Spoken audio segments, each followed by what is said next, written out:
Bienvenidos a Historias y Leyendas de Fogata, un rincón donde el tiempo parece detenerse y las sombras del pasado cobran vida a través de los relatos más inquietantes y misteriosos. En cada episodio, los llevaremos a un viaje a través de las memorias de un abuelo, cuyas historias de terror y fenómenos inexplicables han marcado a generaciones enteras. Nuestro abuelo, un hombre sabio y conocedor de las leyendas más oscuras de su tierra, nos llevará a explorar los rincones más sombríos de San Oscuro, un pueblo rodeado de montañas y envuelto en brumas perpetuas. Aquí, las voces del pasado resuenan con ecos de amores trágicos, espíritus inquietos y secretos que nunca debieron ser desenterrados. Prepárense para escuchar relatos que les helarán la sangre, donde cada susurro y cada sombra esconde un misterio esperando ser revelado.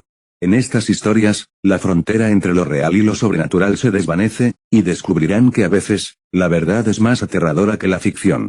Así que apaguen las luces, acomódense en sus asientos y déjense llevar por las historias y leyendas de Fogata. Cada historia es un portal a un mundo donde los recuerdos se entrelazan con las leyendas, y los fantasmas del pasado aún buscan resolver cuentas pendientes.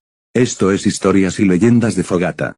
Bienvenidos al umbral del misterio y el horror. Mi abuelo, originario de un remoto pueblo de la sierra, solía contarnos historias de su juventud cada vez que lo visitábamos.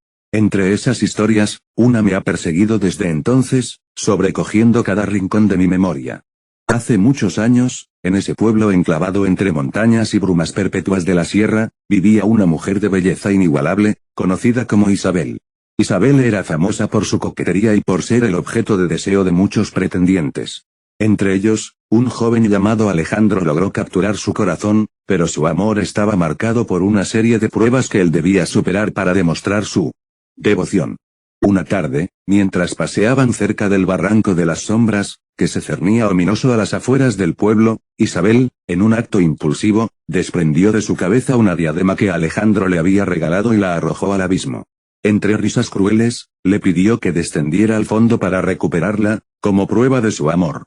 Alejandro, siempre dispuesto a complacerla, aceptó con una sonrisa y descendió por las empinadas y traicioneras pendientes, conocedor de los senderos que serpenteaban por el barranco. Sin embargo, esa fue la última vez que alguien lo vio con vida. Isabel, al principio divertida, pronto se sumió en la desesperación al darse cuenta de que Alejandro no emergía del oscuro abismo. Tras horas de espera, su risa se tornó en sollozos y finalmente en un llanto inconsolable.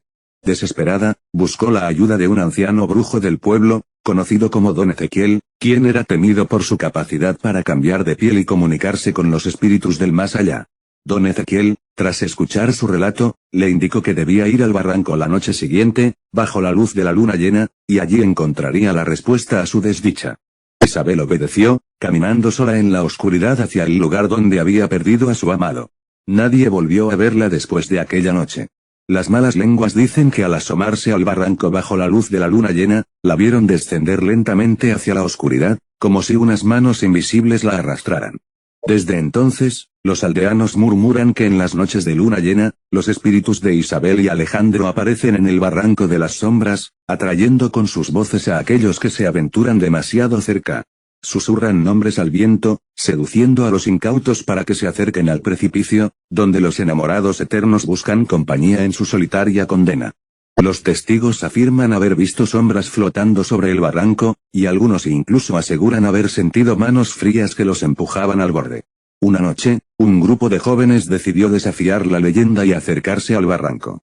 Uno de ellos, Carlos, relató que mientras estaban allí, la temperatura descendió bruscamente, y un viento helado comenzó a soplar.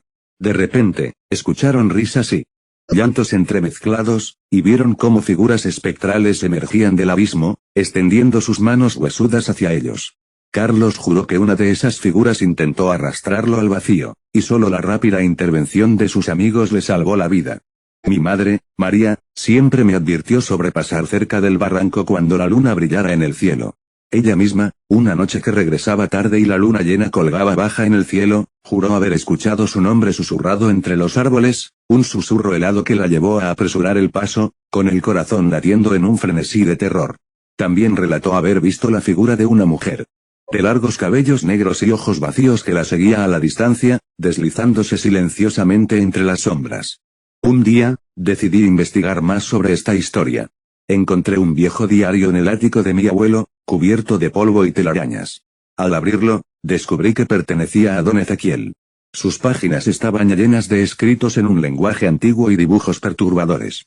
Uno de los dibujos mostraba una figura femenina con tentáculos saliendo de su espalda, arrastrando a un joven hacia un abismo oscuro. Los escritos detallaban rituales y encantamientos para contactar con los muertos, y advertían sobre las consecuencias de despertar a los espíritus inquietos. Intrigado y aterrado, continué leyendo. Don Ezequiel había descrito en detalle la noche en que Isabel desapareció. Decía que al llegar al barranco, ella no estaba sola. Unas sombras oscuras emergieron del abismo, rodeándola y susurrándole promesas de reunirse con Alejandro. Isabel, hipnotizada por las voces, comenzó a caminar hacia el borde. En el último momento, una sombra más grande y aterradora se alzó, y de sus profundidades surgieron manos espectrales que la arrastraron hacia el abismo. A medida que avanzaba en la lectura, comencé a sentir una presencia en la habitación. Un frío intenso me envolvía, y las sombras parecían moverse por sí solas. Decidí cerrar el diario y guardarlo nuevamente en su lugar, sintiendo que había desenterrado algo que debería haber permanecido olvidado. Cada vez que mi abuelo contaba esta historia, el silencio que seguía era un palpable manto de miedo y advertencia, recordándonos que algunos amores, demasiado intensos para este mundo, buscan trascender la muerte, atrapando almas en su eterna danza macabra. Decía que en las noches más oscuras, se podían escuchar los lamentos de los enamorados perdidos y el eco de sus pasos espectrales resonando en las calles vacías de San Oscuro. Si les gustó la historia, los invitamos a dejar su like y suscribirse para generar más contenido. Los esperamos la próxima para contarles una leyenda o historia terrorífica para escuchar cerca de la fogata.